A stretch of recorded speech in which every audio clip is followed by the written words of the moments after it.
Salut tout le monde, c'est Romain Desbois. Donc petite vidéo pour vous apprendre comment préparer les glands. Alors donc déjà la première chose à savoir, c'est qu'il vaut mieux ramasser les glands qu'on trouve au sol, puisque les glands qui tombent sont ceux qui sont le plus matures. Donc des fois quand on récupère des glands dans les arbres, ils n'ont pas forcément atteint leur maturité. Ensuite, donc voilà à quoi ressemble un chêne. Donc un chêne, il a des feuilles dentelées, pas mal de dentelures. Donc la couleur s'appelle du vert au jaune. Ensuite, voilà les deux types de glands. Donc à droite, on a un gland qui a atteint sa maturité et à gauche non. Donc le vert n'a pas atteint sa maturité. Alors ensuite, là, on a un gland qui a été contaminé entre guillemets par un ver. Donc il n'est plus de très bonne qualité. Donc faites bien attention aux trous dans les glands.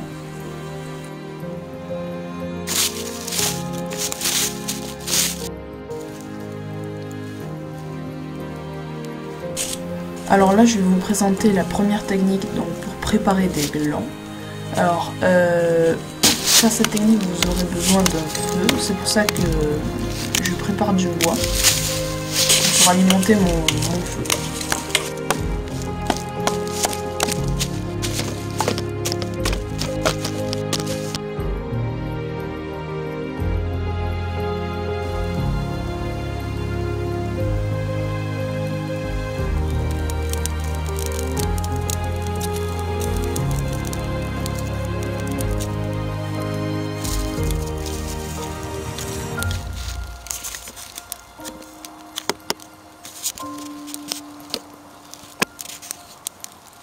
Alors pour la première technique, donc il va falloir déjà commencer par mettre les glands dans un récipient. On va rajouter de l'eau par-dessus et on va mettre tout ça sur un feu.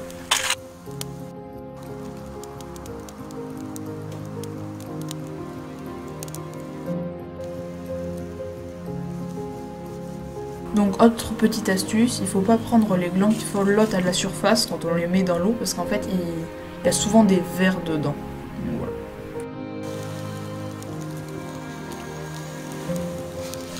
Alors après 5 bonnes minutes, on voit que la couleur de l'eau a changé. Donc ça c'est dû au tanin. En fait le tanin il est hydrosoluble, donc il se dissout dans l'eau. Et quand il se dissout dans l'eau, l'eau elle prend une couleur marron. Donc après la première ébullition, on va enlever l'eau sale donc, qui est composée de pas mal de tanin.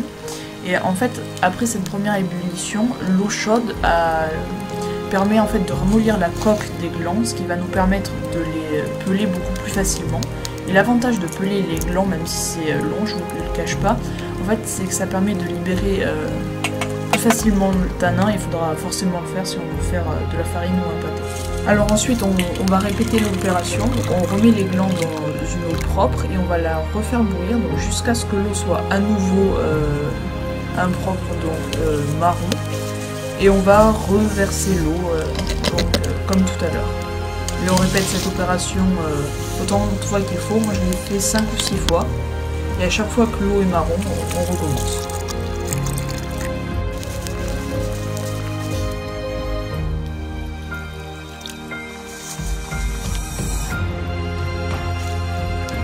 Alors là je vais vous présenter la deuxième méthode qui à peu de choses près est la même que la première. Donc c'est juste qu'on n'a pas besoin de feu et qu'elle dure un peu plus longtemps. Donc, pour la deuxième méthode, il faut mettre des glands dans un récipient. Ensuite, on va y rajouter de l'eau. On va laisser tremper les glands pendant plusieurs jours. Au bout d'1 ou 2 jours, on va pouvoir écorcher les glands. Donc, par protection, leur coque va s'enlever plus facilement. Et on va les laisser tremper encore pendant 4-5 jours en changeant l'eau régulièrement dès qu'elle commence à changer de couleur. Alors là, j'enlève les glands qui flottent à la surface de l'eau parce qu'en général, ceux qui flottent ne sont pas de très bonne qualité, donc par rapport au verre, etc.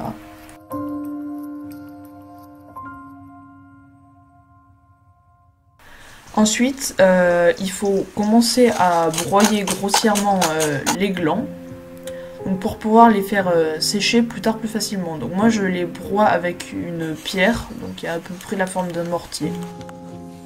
Ensuite, il faut laisser sécher ces grains grossiers donc pendant 1 ou 2 jours. Après 2 jours de séchage, les glands sont devenus secs, on peut donc les broyer plus finement. Alors moi je broie toujours les glands avec ma pierre, mais si vous avez d'autres choses comme un blender ou un mortier, vous pouvez les utiliser pour obtenir une farine plus fine. Alors ensuite je passe la farine au tamis donc pour bloquer les particules les plus grosses que je vais rebroyer par la suite pour obtenir encore plus de farine.